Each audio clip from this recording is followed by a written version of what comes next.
तो गाइस ये विजन की 6 एंड 7 दिसंबर की डेली करंट अफेयर्स की मैगजीन है। तो चलिए हम आज के फर्स्ट टॉपिक के साथ स्टार्ट करते हैं। China turns on nuclear powered artificial sun for the first time. देखो गाइस ये जो न्यूज़ आएगी हमारी GS3 section science and technology section में कवर होगी। तो गाइस ये हमने ना पहले भी डिस्कस किया हुआ है, नोट अप मतलब कि ऐसी न्यूज़ ही हमने डिस्कस किया हुआ है कि जैसे हमने ये टोकामक मैग्नेटिक फ्यूजन डिवाइस के बारे में मैंने आपसे काफ़ी पहले डिस्कस किया था, ठीक है, वो भी डेली करंट अफेयर्स में। देखो भाई इसमें क्या बताया है कि चाइना ने सक्सेसफुली एक न्यूक्लियर फ्यूजन रिएक्टर बना लिया है जिसका नाम है HL2M टोकामक। देखो भाई ये न्यूक्लियर फ्यूजन जो रिएक्टर बनाया है इसी को हम आर्टिफिशियल सन भी बोल रहे हैं, क्योंकि इसमें क्या है बहुत ज़्यादा अमाउंट ऑफ हीट प्रोड्यूस करेगा, बहुत ज़्यादा अमाउंट ऑफ ये पावर को प्रोड्यूस करेगा, ठीक है। देखो आपको भी पता है कि जो सन है, सन जो अपनी एनर्जी प्रोड्यूस करता है या जो इतनी ज़्यादा हीट प्रोड्यूस करता है वो कैसे प्रोड्यूस करता है, क्योंकि उसमें क्या होता है जो फ्यूज़न रिएक्शन ही चलती है सन में, ये आप सबको पता ही होगा, ठीक है।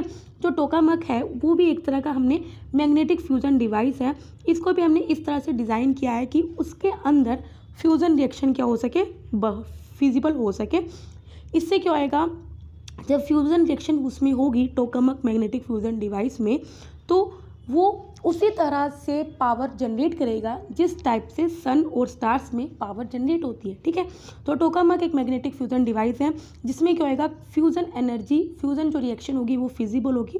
सबसे अच्छी बात कि carbon free source of energy होगा, ठीक है, मतलब कि इसमें कार्बन एमिशंस नहीं होते।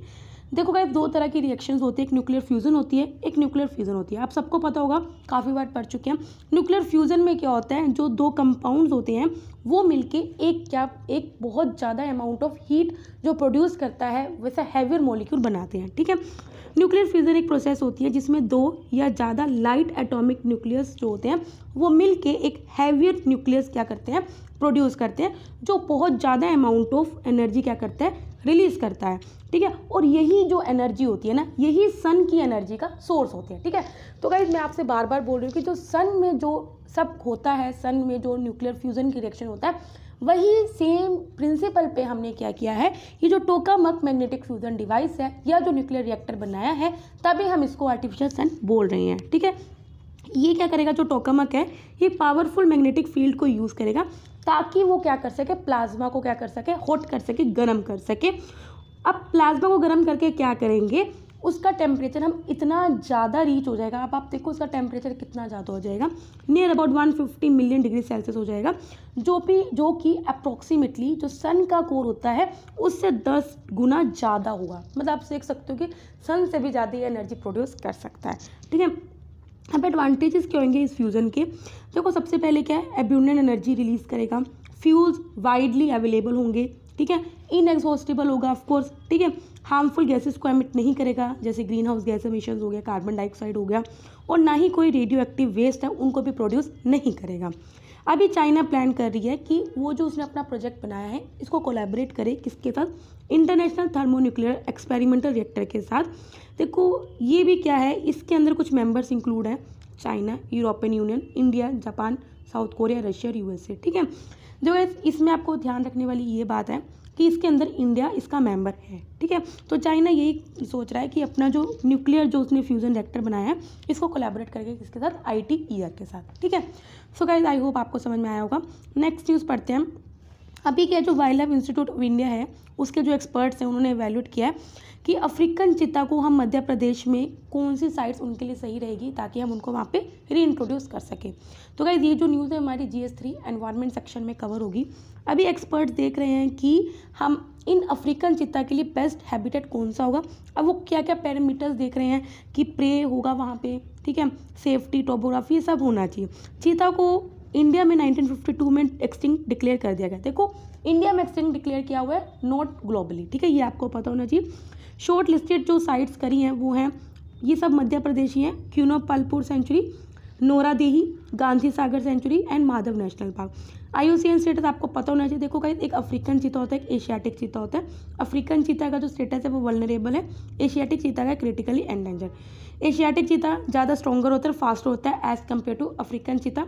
आपको ये बेसिक डिफरेंस पता होना चाहिए। एशियाटिक चीता सिर्फ 50 से 70 हैं जो कि ईरान में पाया जाता है, जबकि जो अफ्रीकन चीता है वो अफ्रीका में पाया जाता है, ठीक है। 2010 में सेंट्रल गवर्नमेंट ने एक एक्सपर्ट पैनल था, उसने रिकमेंड किया था कि हमें जो अफ्रीकन चीता है उसको कूनो पालपुर या फिर वेलावदर नेशनल पार्क या ताल छपर सेंचुरी, इन साइट्स में हम चीता को इंट्रोड्यूस कर सकते हैं। फिर एंड में क्या किया था, ये डिसाइड किया गया था कि फाइनली हम क्या करेंगे, जो कूनो पालपुर है वहीं पे रीलोकेट करेंगे और इसी को प्लेस बनाया गया था मध्य प्रदेश में कि वहाँ पे हम जो एशियाटिक लायंस हैं उनको भी वहीं पे रीइंट्रोड्यूस करेंगे। मतलब कि जो मध्य प्रदेश की कूनो पालपुर साइट है उसे अफ्रीकन चीता और एशियाटिक लायन दोनों के लिए बेस्ट हैबिटेट माना गया। लेकिन फिर 2013 में सुप्रीम कोर्ट ने इस प्लान को क्या कर दिया, क्वेश्चन कर दिया, मना कर दिया। उन्होंने ये बोला क्योंकि अभी हम वहाँ पे एशियाटिक लायंस को भी रीइंट्रोड्यूस करेंगे तो हम नहीं चाहते कि वहाँ पे कोई कन्फ्लिक्ट हो, मतलब कि दो स्पीसीज में लेके या मैन एनिमल कन्फ्लिक्ट हो, ठीक है। तो इसलिए क्या किया, यहाँ पे अफ्रीकन चीता को इंट्रोड्यूस करने का जो प्लान था उसको मना कर दिया, ठीक है। सेंट्रल गवर्नमेंट ने इस प्लान को 2017 में दोबारा रिवाइव किया। फिर जनवरी 2020 में सुप्रीम कोर्ट ने एक 3 मेंबर कमेटी को सेटअप किया जो गाइड करेगा किसको, नेशनल टाइगर कंजर्वेशन अथॉरिटी को, ताकि वो डिसीजन ले सके कि हम फाइनली कहाँ पे रीलोकेट करेंगे प्रॉपर सर्वे करने के बाद, ठीक है। नेक्स्ट न्यूज़ पे पढ़ते हैं। नीति आयोग ने अभी रिकमेंड किया एक सिंगल सेल्फ रेगुलेटरी बॉडी जो क्या करेगी, जो ऑनलाइन फैंटेसी स्पोर्ट्स प्लेटफॉर्म होते हैं उनको रेगुलेट करेगी, ठीक है। तो गाइस ये जो न्यूज़ है हमारी किस में कवर होगी, तो गाइस ये गवर्नेंस में हमारी कवर हो सकती है GS2 में। देखो गाइस ऑनलाइन फैंटेसी स्पोर्ट्स क्या होते हैं, देखो जो गाइस आप ऑनलाइन गेम्स करते हो जहाँ पे आप वर्चुअल, जैसे आप लूडो हो गया, जो लूडो में भी आप क्या करते हो, जो वर्चुअल प्लेयर्स होते हैं उनके साथ आप ऑनलाइन गेम खेलते हो, PUBG हो गया, मतलब जो भी आपके पास जो ऑनलाइन आप इंटरनेट का यूज़ करके जो गेम्स खेलते हो उन्हीं को ही हम फैंटेसी स्पोर्ट्स बोलते हैं, ठीक है। नीति आयोग ने एक रिकमेंडेशन दी है एक रिपोर्ट के through, that is the guiding principles for the uniform national level regulation of online fantasy sports platform in India. तो इस बात इसमें ये हो रही है कि जो ऑनलाइन जो गेम्स होती हैं उनको रेगुलेशन करने का कोई प्लेटफॉर्म होना चाहिए जो उनको रेगुलेट करे, ठीक है। अभी क्या है, जो इंडिया में ये देखा गया था 2016 में जो यूज़र्स थे, मतलब जो ऑनलाइन ये गेम्स खेलते थे OFSP के जो यूज़र्स थे वो ओनली 2 मिलियन थे और 2019 के एंड में मतलब कि विद इन 3 ईयर्स ये जो नंबर ऑफ़ यूज़र्स देखो कितने हो गए, 90 मिलियन हो गए। आप सोच सकते हो कहाँ 2 मिलियन कहाँ 90 मिलियन, इतने ज़्यादा यूज़र्स क्या है इंक्रीज़ हुए हैं। अब ये क्यों इंक्रीज़ हुए, आपको पता है कि स्मार्टफोन्स कितनी जल्दी क्या हुए हैं, मतलब लोगों के पास इनकलकेट हुए हैं, ठीक है। इसके अलावा क्या जो फैंटेसी स्पोर्ट्स हैं इनके पास बहुत ज़्यादा पोटेंशियल है कि ये बहुत ज़्यादा जो FDI हैं उसे अट्रैक्ट कर सकते हैं। नियर अबाउट 10,000 करोड़ से ज़्यादा ये जो FDI वो अट्रैक्ट कर सकते हैं over the next few years, ठीक है। इंडिया में जो ये OFSP है वो अभी ऑनलाइन मीडिया के थ्रू क्या किया जाता है, ऑपरेट किया जाता है पैन इंडिया बेसिस पे। लेकिन जो इसके रेगुलेशंस हैं वो डिफरेंट, जो हमारी डिफरेंट स्टेट्स हैं वो डिफरेंट रेगुलेशंस अपने अपने अकॉर्डिंग उनको रेगुलेट करती हैं, ठीक है। मतलब हर एक स्टेट है वो अपने अकॉर्डिंग जो ऑनलाइन गेम्स हैं उन्हें रेगुलेट करती है। कुछ स्टेट्स हैं जैसे असम, ओडिशा, तेलंगाना, उन्होंने फैंटेसी स्पोर्ट्स को इलीगल बना रखा है। इसके अलावा जो कुछ और स्टेट्स हैं जैसे नागालैंड, वो क्या करती हैं एक्सप्लिसिटली, मतलब कि एक्सक्लूसिवली इन गेम्स को क्या करती हैं, मतलब कि वो सपोर्ट करते हैं, वो बोलती हैं कि जो ये गेम्स ये तो स्किल आपकी बढ़ाती हैं कहीं ना कहीं, ठीक है, ठीक है। अब इससे क्या होएगा, फैंटेसी स्पोर्ट जो यूज़र्स का जो इंटरेस्ट है, ट्रांसपेरेंसी है, वो इम्पैक्ट होगा। साथ में जो इनको रेगुलेट करते हैं उनकी इंटीग्रिटी, उनकी फेयरनेस क्या होगी, इम्पैक्ट होगी। अगर हम फैंटेसी स्पोर्ट को फॉर्मल रिकॉग्निशन दे दें, जो हमारे इंडिया में जो फैंटेसी स्पोर्ट की इंडस्ट्रीज़ हैं या जो उनको रेगुलेट करते हैं जो प्लेटफॉर्म्स हैं, अगर उनको फॉर्मल रिकॉग्निशन देंगे तो इससे क्या आएगा, जो भी इन गेम्स को ऑपरेटर्स हैं वो क्या करेंगे, इनोवेशन पे फोकस करेंगे या फिर हम किस तरह से वो अपने ऑपरेशन को एक्सपेंड कर सकते हैं उस पर फोकस करेंगे, प्रिंसिपल बेस्ड रेगुलेटरी एनवायरनमेंट पे, ठीक है। तो गाइस आई होप आपको समझ में आया होगा। नेक्स्ट न्यूज़ पढ़ते हैं। सेंटर ने क्या किया, जो GST कंपनसेशन जो फॉर्मूला दिया था वो हमारी सभी स्टेट्स और यूनियन टेरिटरीज ने एक्सेप्ट कर लिया, वो अप्रूव कर लिया। अब देखो गाइस इसमें क्या है, ऑलरेडी आपको बता चुकी हूँ, जब GST का एक्ट आया था 2017 में, तब क्या हुआ था, ये बोला था कि जो स्टेट्स हैं उनको क्या होगा, कुछ लॉस होगा, GST स्टार्ट करने से उनके रेवेन्यू में कुछ लॉस होगा। तो इसलिए क्या किया था, सेंटर ने स्टेट को गारंटी किया था कि ताकि आपका कुछ लॉस ना हो, आपके रेवेन्यू का लॉस ना हो, तो अगले 5 साल तक हम आपके जो GST की वजह से जो आपका नुकसान होगा उसका भरपाई हम आपको जीएसटी कंपनसेशन सेस के थ्रू आपको करेंगे, ठीक है। हाउएवर जो जीएसटी कंपनसेशन पेमेंट है जो स्टेट्स को हम देते थे वो 2019 में क्या होने लगी, थोड़ी सी डिले होने लगी। क्यों? क्योंकि जो जीएसटी से जो रेवेन्यू आता था वो भी स्लो होने लगा, कम होने लगा, और उसके बाद जो जीएसटी कंपनसेशन सेस का और ज़्यादा डिले हो गया। क्यों? कोविड-19 पैंडेमिक आ गई, ठीक है। इसकी वजह से स्टेट्स हैं जिनको अपना जीएसटी रेवेन्यू 3 लाख करोड़ मिलना था वो इस साल उन्हें सिर्फ 65,000 करोड़ ही मिल सका। मतलब कि नियर अबाउट उन्हें कितना लॉस हुआ स्टेट्स को, 2,35,000 करोड़ का लॉस हुआ। तो सेंटर ने इसमें बोला कि चलो देखो, हम मानते हैं कि जो आपका नियर अबाउट 2.5 लाख करोड़ का जो लॉस है उसमें से 1 लाख करोड़ तो हम दे देंगे, 97,000 करोड़ तो हमें आपको देना बनता है, ठीक है। लेकिन जो इसके अलावा जो लॉस हुआ है वो कोविड की वजह से हुआ है, उसमें से सेंटर भी कुछ नहीं कर सकता। वो इसके अलावा जो लॉस हुआ है आपका वो कोविड स्लो डाउन की वजह से हुआ है। तो फिर गवर्नमेंट ने बोला कि जो आपके 97,000 करोड़ हैं जो हमें आपको देने हैं और जो हमें देने बनते भी हैं वो हम आपको देंगे as per under GST compensation act. इसके अलावा जो रेस्ट है मतलब कि 2,35,000 करोड़ के अंदर से 97,000 करोड़ तो हम दे देंगे, लेकिन इसके अलावा जो बचा हुआ पैसा है वो इस कंपनसेशन में कवर नहीं होगा। क्यों? क्योंकि ये पैसा तो कोविड-19 की वजह से स्लो डाउन हुआ है ना, इसमें तो सेंटर की भी क्या गलती है। फिर 41st जीएसटी काउंसिल मीटिंग हुई तो इसमें क्या है, सेंटर ने 2 ऑप्शन दिए कि स्टेट किस तरह से बोरो कर सकता है अपने 97,000 करोड़, ठीक है, जो रेवेन्यू उनको अभी कमी हुई है। अभी क्या है, 2 फॉर्मूले तो ये थे, इसमें से क्या सभी स्टेट्स ने और सभी यूटीज़ ने मतलब 28 स्टेट्स और 3 यूनियन टेरिटरीज ने पहला ऑप्शन क्या कर लिया है, डिसाइड कर लिया कि हम उसके साथ जाएंगे। पहला ऑप्शन स्टेट्स को ये कहा था कि आप क्या करो, मिनिस्ट्री ऑफ फाइनेंस के द्वारा एक स्पेशल विंडो कोऑर्डिनेट की जा रही है, तो उसके अंदर क्या है 97,000 करोड़ वो डेप्ट इशू करके क्या कर सकते हैं, पैसे ले सकते हैं, स्टेट्स उधार ले सकते हैं, सिंपल बात ये है। बाकी जो उस पर इंटरेस्ट होगा वो जो स्टेट्स को कहाँ से देना पड़ेगा, जो उनका सेस आएगा वो सेस के अंदर से ही जाएगा, ठीक है। एक बार ट्रांजिशन पीरियड ओवर हो गया तो उसके बाद जो प्रिंसिपल अमाउंट और जो इंटरेस्ट है वो भी फिर सेस के अंदर से ही कवर हो जाएगा।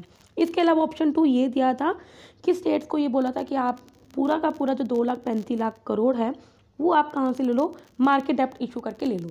लेकिन फिर ये बोला था कि जो स्टेट्स को कि जो प्रिंसिपल अमाउंट है वो आप चाहे सेस के थ्रू दे देना, लेकिन जो इंटरेस्ट है वो आपको अपने रिसोर्सेज से ही देना पड़ेगा, ठीक है। तो फिलहाल स्टेट्स ने ऑप्शन सेकंड नहीं चूज़ किया, ऑप्शन फर्स्ट चूज़ किया, ठीक है। तो गाइस आई होप आपको समझ में आया होगा। नेक्स्ट न्यूज़ पढ़ते हैं। ये न्यूज़ मुझे काफ़ी अच्छी लगी है, ये हमारी इंटरनेशनल रिलेशंस में कवर होगी अंडर GS2। अभी के 6th इंडिया और CLMV की कॉन्क्लेव हेल्ड हुआ। देखो CLMV कंबोडिया, लाओस, म्यांमार और वियतनाम, इनमें बिजनेस कॉन्क्लेव हुआ है, ठीक है। अब ये क्या है, जो हमारी कॉन्फेडरेशन ऑफ इंडियन इंडस्ट्री है उन्होंने ministry of commerce and industry के साथ एसोसिएशन में एक कॉन्क्लेव ऑर्गेनाइज किया है ताकि हम अपनी रीजनल कॉपरेशन एनहेंस कर सकें इन 4 रीजन्स में, ठीक है। देखो इंडिया ने इनवाइट किया है इन 4 रीजन्स को कि वो इंटरनेशनल सोलर एलियंस को ज्वाइन कर सकें। आपको पता है इंटरनेशनल सोलर एलियंस के अंडर क्या करना है, हमें मतलब कि 1 सन 1 ग्रिड 1 एनर्जी की बात हो रही है, ठीक है। और साथ में रेजिलिएंट सप्लाई चेन इनिशिएटिव, मतलब कि हमें अपनी जो सप्लाई चेन है उसको क्या करना है, हमको डाइवर्सिफाई करना है। इन सब में क्या किया है, इंडिया ने इन 4 कंट्रीज़ को इनवाइट किया कि आप ज्वाइन करो।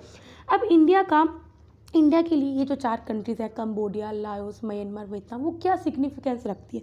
ऑफ कोर्स हमने आपको बताया था कि नॉर्थ ईस्ट स्टेट्स के पास क्या है, ये पास पड़ते हैं ये चारों कंट्रीज़, ठीक है। और ईजिली क्या है, हम एशियन मार्केट्स में क्या कर सकते हैं, एसेस कर सकते हैं। और इनडायरेक्टली क्या है, हम अपनी जो नॉर्थ ईस्ट स्टेट्स हैं उनको भी डेवलप बना सकते हैं।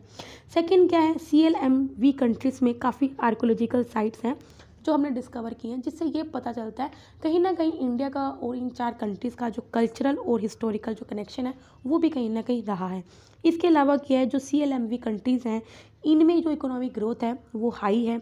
इसके अलावा इकोनॉमिकली स्टेबल हैं ये कंट्रीज़, जिसकी वजह से FDI फ्लोज में ये बहुत इंपॉर्टेंट डेस्टिनेशन बनती है।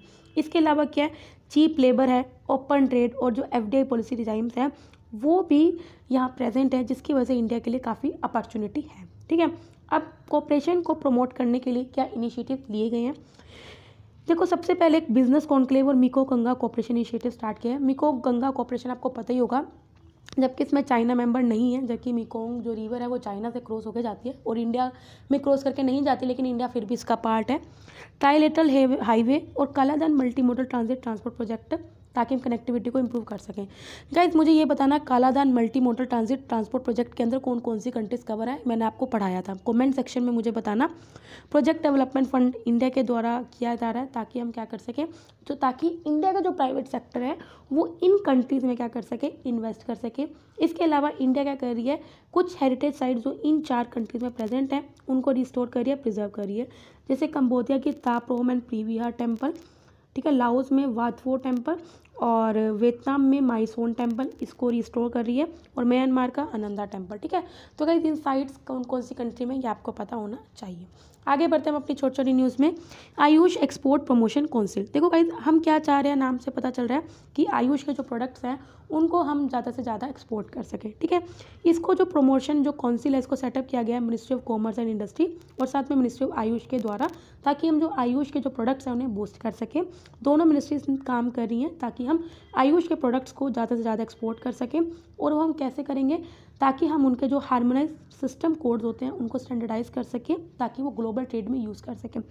इसके अलावा अगर हम ब्यूरो ऑफ इंडिया स्टैंडर्ड्स है वो इंटरनेशनल स्टैंडर्ड्स डेवलप कर रहा है ताकि आयुष प्रोडक्ट्स और सर्विसेज को ईजिली हम क्या कर सकें, डिलीवर कर सकें अदर कंट्रीज़ में। ट्रेड्स काफ़ी बार डिस्कस किया हुआ है, trade receivable and discounting system. देखो गाइस ये क्या होते हैं, ये जो मेनली जो MSMEs हैं, हमारी जो micro small and medium enterprises हैं, वो इस इलेक्ट्रॉनिक प्लेटफॉर्म को यूज़ करती हैं ताकि वो क्या कर सकें, अपने जो ट्रेड्स होती हैं, जो रिसीवेबल्स होती हैं, उनको बेच के या उनको रेज करके क्या करती हैं, क्रेडिट रिसीव कर सकती हैं, ठीक है। ये रिसीवर्स ड्यू हैं कॉरपोरेट्स के लिए, कोई भी इनको ले सकता है, other buyers including government department या पब्लिक सेक्टर अंडरटेकिंग, वो सब इनको रिसीव कर सकती हैं। जो रिसीवेबल एक्सचेंज ऑफ इंडिया है ये सिडबी के द्वारा सेटअप किया गया था और साथ में नेशनल स्टॉक एक्सचेंज के द्वारा सेटअप किया गया था 2016 में इस पर्पज़ के लिए। बेनिफिट क्या है, MSMEs को टाइम पे पेमेंट मिल जाती है, एक तरह से MSME का एक अल्टरनेट सोर्स है ताकि उनको एक क्रेडिट कहीं और से भी मिल सके। यहाँ उनको ईजिली जो डिस्काउंटिंग रेट में पैसा मिल जाता है जिसकी वजह से वो ज़्यादा सेव कर पाते हैं और बेटर अपॉर्चुनिटीज़ मिलती हैं उन्हें अपने बिजनेस को एक्सपेंड करने के लिए। अर्बन क्वालिटी इंडेक्स, देखो गाइस जो अर्बन क्वालिटी इंडेक्स है IIT बॉम्बे के द्वारा रिलीज़ किया गया है। 7 पैरामीटर्स में इन्होंने सिटी को रैंक किया है कि बेसिक एमिनिटीज़ वहाँ पे कितनी अवेलेबल है, इकोनॉमिकली वो कितना डेवलप है, सेफ्टी और सिक्योरिटी कैसी है, ट्रांसपोर्टेशन का एसेस कैसा है, environmental impact, infrastructure development and gender role. In 7 parameters पे अर्बन क्वालिटी इंडेक्स को क्या किया है, रैंक किया गया, रिलीज़ किया गया। 7 पैरामीटर्स ध्यान में रखना। फाइंडिंग क्या है, चेन्नई को women friendly, most women friendly माना गया और पटना को लीस्ट। लिटरेसी रेट में जो गैप है वो सबसे कम है कोलकाता में और सबसे ज़्यादा है जयपुर में। ट्रांसपोर्ट असेस सबसे हाईएस्ट है दिल्ली में और इंदौर सबसे बॉटम में आया है। पुणे टॉप किया है इन प्रोवाइडिंग बेसिक अमेनिटीज़, जबकि पटना लास्ट में, ठीक है। तो गाइस ये सब भी याद रखना। हयाबुसा 2 हमने लास्ट ईयर भी पढ़ा है। हयाबुसा 2 जापानीज़ का मिशन है जो कि 2014 में लॉन्च किया है। 6 साल का मिशन है जो राइगू एस्टेरॉयड है उसकी स्टडी करेगा और वहाँ से सैंपल को कलेक्ट करके अर्थ पे लेके आएगा ताकि हम उसको एनालिसिस कर सकें। रिसेंटली ऑस्ट्रेलिया में सेफली लैंड कर चुका है। राइगू क्या एक अर्थ का एस्टेरॉयड है, नियर अर्थ एस्टेरॉयड है, कार्बोनेशियस है। मिशन का एम यही था कि जो क्वेश्चंस है हमारे कि कैसे सोलर सिस्टम ओरिजिन हुआ, कहाँ पे मॉलिक्यूल्स जैसे वाटर है उनके जो मॉलिक्यूल्स है कहाँ से आए, क्या सोर्स रहा है, उसके क्वेश्चंस का आंसर मिल सके हमें। भाषण 4 आप सबको पता होगा भाषण 4 किस लिए फेमस है। भाषण 4 क्या है, बे ऑफ बंगाल एक आइलैंड है जो बे ऑफ बंगाल के सेडिमेंट्स के थ्रू फॉर्म हुआ था। 2006 में ये बना था मेघना रिवर के सेडिमेंट से, ठीक है। काफ़ी वल्नरेबल है from tides and flooding. Bangladesh ने अभी क्या किया, जो रोहिंग्या रिफ्यूजीज़ हैं उसको भाषण 4 आइलैंड पे द्वारा भेजना शुरू कर दिया है from the over crowded camps at the Cokes बाजार, ठीक है। रोहिंग्या एक एथनिक कम्युनिटी है म्यांमार की जो रखाइन साइट में रहती है। 2017 में क्रैकडाउन हुआ था म्यांमार आर्मी की वजह से, जिसकी वजह से क्या हुआ था, जो म्यांमार के जो म्यांमार के जो लोग थे वो बांग्लादेश में मतलब कि चले गए थे। विताला टेम्पल सब ने पढ़ा होगा, अगर एंशियंट हिस्ट्री तो पता होगा। विताला टेम्पल हम्पी में है, किंग देवराया सेकंड के रूल के द्वारा इसको बिल्ड किया गया था और विजयनगर एम्पायर के बारे में। सेवरल सेक्शन ऑफ टेम्पल इनको एक्सपेंड किया गया, रेनोवेट किया गया during the rule of KD राया, ठीक है। टेम्पल को डेडिकेट किया गया है टू विताला। विताला है कौन, लॉर्ड विष्णु के एक अवतार हैं। ये हम्पी के नॉर्थ ईस्टर्न पार्ट में लोकेटेड है near banks of Tungabhadra river. Temple Dravidian style of architecture में बना हुआ है। हाईलाइट यही है कि इसके इम्प्रेसिव पिलर हाल्स हैं और स्टोन चैरियट, ठीक है। ये पता होना चाहिए भाई, बेसिक है, एंशियंट हिस्ट्री में भी सबसे बेसिक चीज़ है ये, ठीक है। रणथंभौर टाइगर रिजर्व है, ये कहाँ पे, राजस्थान के सवाई डिस्ट्रिक्ट में सिचुएटेड है और अरावली और विंध्या हिल रेंज के जंक्शन पे। फॉरेस्ट टाइप यहाँ पे जो मेनली वो ट्रॉपिकल ड्राई डिसीडियस है, आपको पता ही होगा क्योंकि राजस्थान का नाम आ गया। 1973 में इसको प्रोजेक्ट टाइगर रिजर्व डिक्लेयर कर दिया गया, ठीक है। तो गाइस यहाँ पे डेली करंट अफेयर्स कंप्लीट होते हैं। अच्छा लगे तो लाइक करना, कोई डाउट हो कमेंट करना। तब तक के लिए बाय बाय।